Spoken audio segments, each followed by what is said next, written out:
Assalamualaikum warahmatullahi wabarakatuh. Pada kesempatan kali ini, saya akan menjelaskan materi tentang pilar-pilar pendidikan dan relevansinya di era digital dalam kajian filsafat ilmu dan isu kontemporer pendidikan nasional. Kita akan membahas yang pertama yaitu makna pilar pendidikan. Pilar dalam pendidikan dapat diartikan sebagai dasar, fondasi, atau tiang penyangga yang menjadi kekuatan utama dalam menyelenggarakan pendidikan, seperti sebuah bangunan yang memerlukan tiang agar kokoh. Pendidikan juga membutuhkan pilar agar mampu mencapai tujuan yang diharapkan.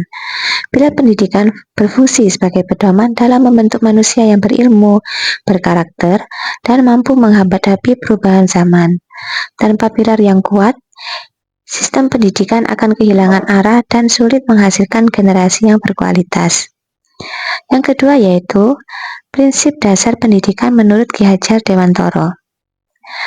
Menurut Ki Hajar Dewantoro, yakni tokoh pendidikan nasional Indonesia, merumuskan 3 prinsip utama pendidikan yang hingga kini masih relevan, yaitu pertama, ingarso sung tulodo, yang artinya di depan memberi teladan. Seorang pendidik harus menjadi contoh yang baik bagi siswanya dalam bersikap, berperilaku, dan juga tindakan.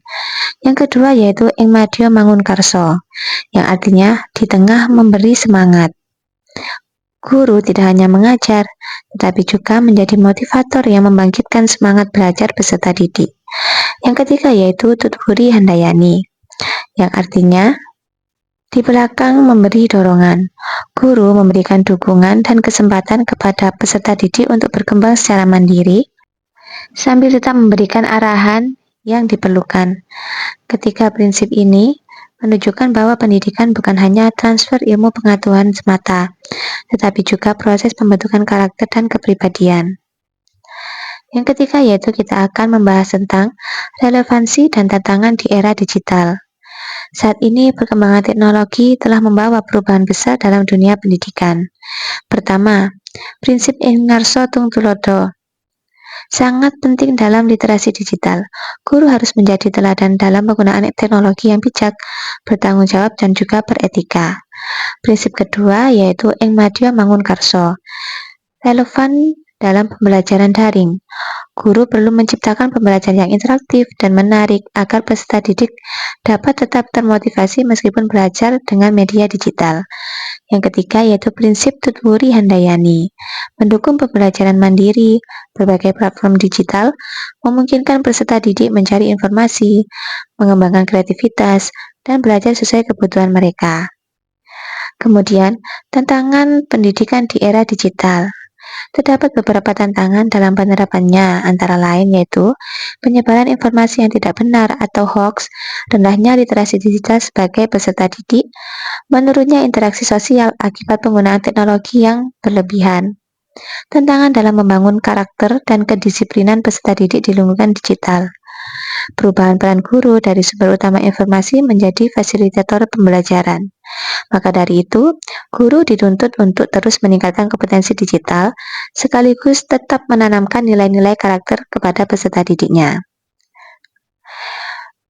Menurut saya, pemikiran Ki Hajar Dewantoro tetap sangat relevan dalam menjawab berbagai persoalan pendidikan nasional saat ini.